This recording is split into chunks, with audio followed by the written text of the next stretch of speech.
سورہ الضحیٰ، اسے عام طور پہ ہم والضحیٰ بھی کہتے ہیں۔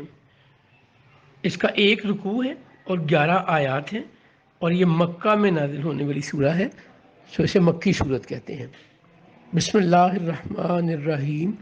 والضحیٰ، دن کی قسم جب وہ نور بکھیرتا ہے، واللیل اذا سجا، اور رات کی قسم جب وہ پرسکون ہو جاتی ہے۔ ما ودعک ربک وما قلی، آپ کے رب نے نہ آپ سے ناطہ توڑا نہ ہی آپ سے ناراض ہوا۔ وللآخرۃ خیر لک من الاولی، یہ بات یقینی ہے کہ ہر آنے والی گھڑی آپ کے لیے گزری ہوئی گھڑی سے بدرجہ بہتر افضل ہوگی۔ وَلَسَوْفَ يُؤْتِيكَ رَبُّكَ فَتَرْضَىٰ، اور یہ بھی طے شدہ بات ہے کہ آپ کا رب جلد ہی آپ کو اتنا دے گا کہ آپ راضی ہو جائیں۔ الم یجدک یتیمن فآویٰ، غور کریں، کیا اللہ نے آپ کو یتیم نہیں پایا اور اپنی آغوش محبت میں اپنے کرم خاص کے ساتھ لے لیا۔ ووجدک ضالا فہدیٰ، اللہ نے آپ کو اپنی محبت میں غرق پایا تو آپ کو منزل محبت کی معراج تک پہنچایا۔ ووجدک عائلا فاغنیٰ، اور حاجت مند پایا تو ہر طرح سے غنی کر دیا۔ فاما الیتیم فلا تقہر، آپ جو نظام اسٹیبلش کر رہے ہیں، آپ جو انقلاب لا رہے ہیں، اس کی سب سے پہلی برکت مہربانی یہ ہوگی کہ یتیم پر کوئی سختی نہیں کر سکے گا۔ وَأَمَّا السَّائِلَ فَلَا تَنْهَرْ، اور کوئی کسی سائل کو جھڑکے گا نہیں۔ وَأَمَّا بِنِعْمَةِ رَبِّكَ فَحَدِّثْ، آپ اپنے رب کی نعمتوں کا خوب ذکر کیا کیجئے۔ اب یہاں پہ ایک اور واقعہ، ہم 3 سال کے درمیان کی باتیں اس وقت کر رہے ہیں جس میں خاموش تبلیغ ہوتی ہے۔ وہ ہے کچھ دن پہ جب رسالت میں آپ صلی اللہ علیہ وسلم پر وحی نازل نہیں ہوئی نا، تو آپ کا نیکسٹ ڈور نیبر ابو لہب تھا ایک سائڈ پہ، امیہ بن خلف دوسری طرف تھا۔ تو ابو لہب کی بیوی نے، ام جمیل عربہ جس کا نام تھا، اس نے رسول اللہ کو ٹانٹ کیا کہ میں دیکھتی ہوں کہ تمہارا شیطان کئی دن سے تمہارے پاس نہیں آیا، وہ تمہیں چھوڑ گیا ہے۔ اللہ کریم کو یہ بات اس قدر ناگوار گزری، اللہ نے اپنے محبوب کا دل دکھتے ہوئے دیکھا ان باتوں سے۔ وہ کہ رسول اللہ نے یہ بات ایسی کوئی کہی نہیں ہے، بٹ مالک تو دلوں کے حال جانتا ہے نا، اور وہ یہ بھی جانتا ہے کہ یہ کیا سلوک کر رہے ہیں، کیسی باتیں کر رہے ہیں میرے محبوب کو۔ تو سورہ الضحیٰ نازل ہوئی۔ اب ذرا اس کو ہم غور کر لیتے ہیں سورہ والضحیٰ پہ۔ جی، والضحیٰ، صبح کی قسم جب روشنی ہو رہی ہو، جب سویرا چڑھ رہا ہو۔ واللیل اذا سجا، رات کی قسم جب پھیل جائے گی۔ جی، اس کے بعد کیا ہے؟ ما ودعک ربک وما قلی، نہ آپ کا رب آپ سے ناراض ہوا نہ اس نے آپ کو چھوڑا۔ کتنی خوبصورت بات کہی ہے اللہ کریم نے کہ یہ جو باتیں بنا رہے ہیں لوگ، آپ کا رب آپ سے ناراض نہیں ہے۔ انہیں کیا پتا کہ اس رب کی حکمتیں کیا ہیں؟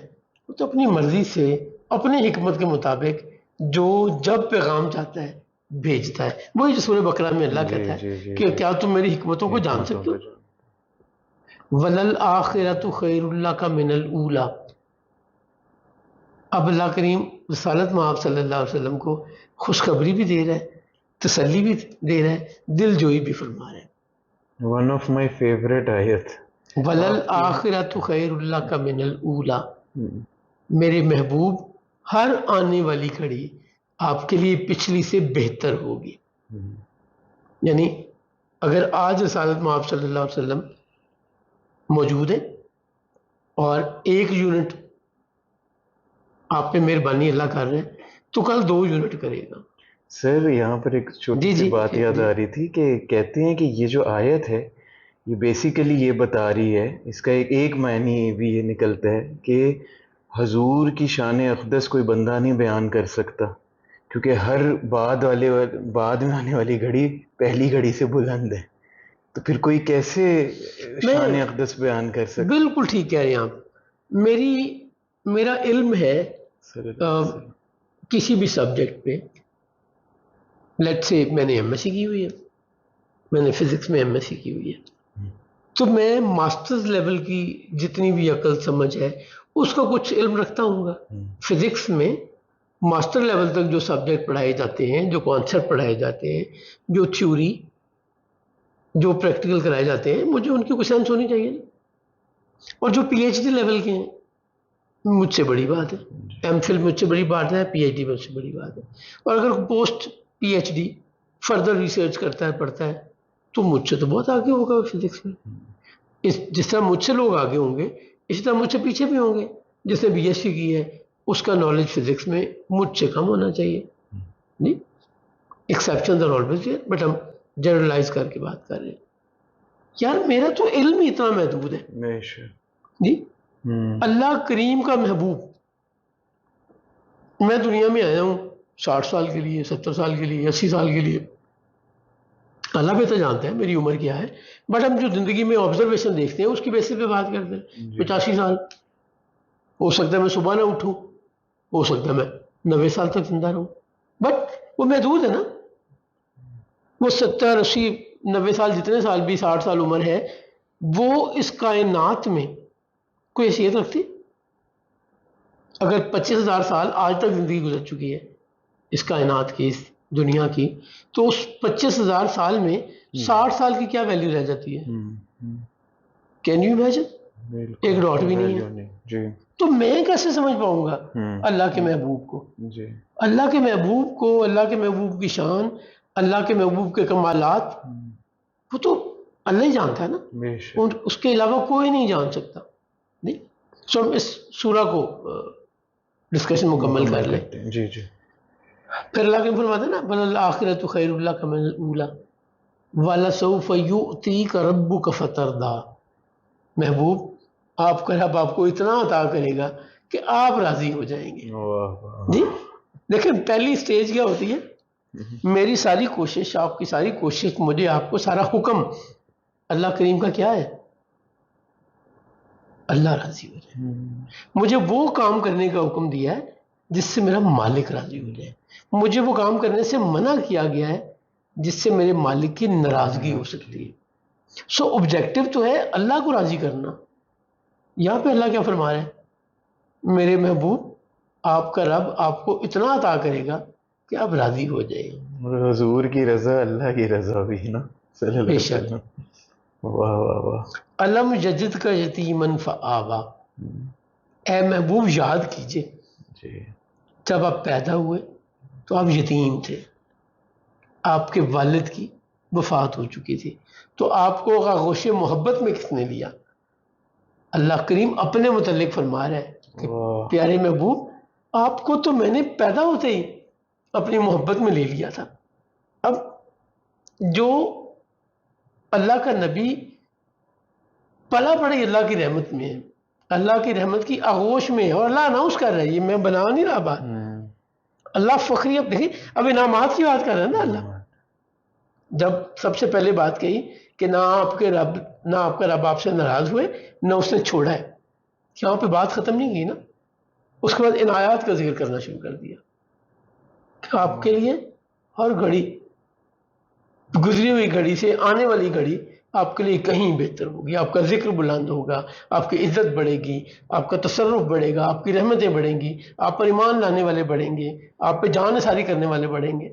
جی، اور پھر کیا فرمایا کہ آپ کا رب آپ کو اتنا دے گا کہ آپ راضی ہو جائیں گے. جب تک آپ راضی نہیں ہوں گے اللہ دینا بند نہیں کرے گا. اس پہ وہ شفاعت کے کانسیپٹ میں لوگ کہتے ہیں کہ اللہ کریم حضور کے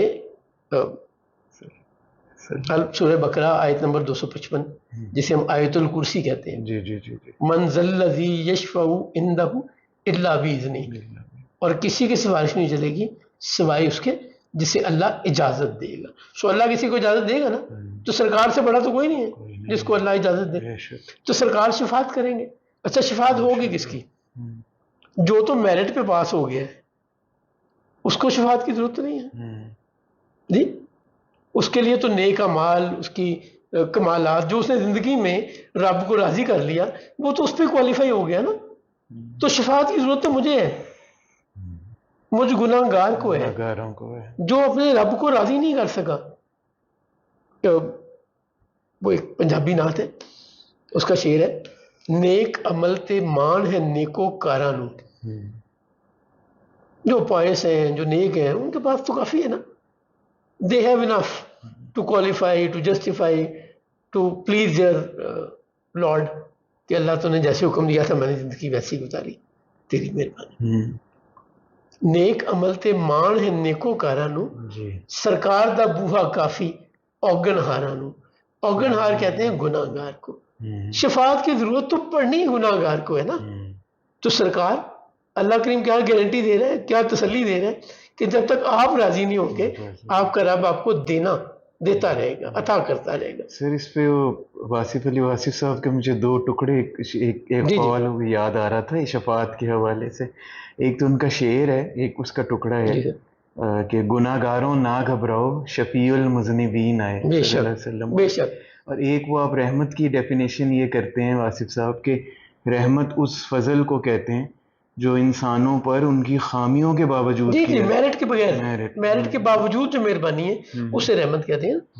پھر اللہ کریم کیا فرماتا ہے، اب یہ تعریفیں ہو رہی ہیں، وَوَجَدَكَ ضَالًّا فَهَدَىٰ، یہ تعریفیں ہو رہی ہیں. میں دوبارہ کہہ رہا ہوں، کیا یہاں پہ اللہ کہے گا کہ آپ گمراہ تھے جی تو میں نے آپ کو سیدھا راستہ دکھایا، آپ کو شریعت کا علم نہیں تھا اور میں نے آپ کو شریعت عطا کی اور علم دیا، میری سمجھ سے باہر ہے.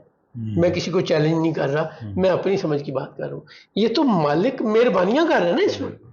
تو اللہ کریم نے یہ لفظ سمجھنے میں غلطی ہوتی ہے بات کا. اللہ کریم فرما رہے ہیں میں نے آپ کو اپنی محبت میں غرق پایا، میں نے آپ کو اپنی محبت میں سرشار پایا، ڈوبا ہوا پایا جی. تو میں نے مہربانی کی، آپ پہ عنایات کی.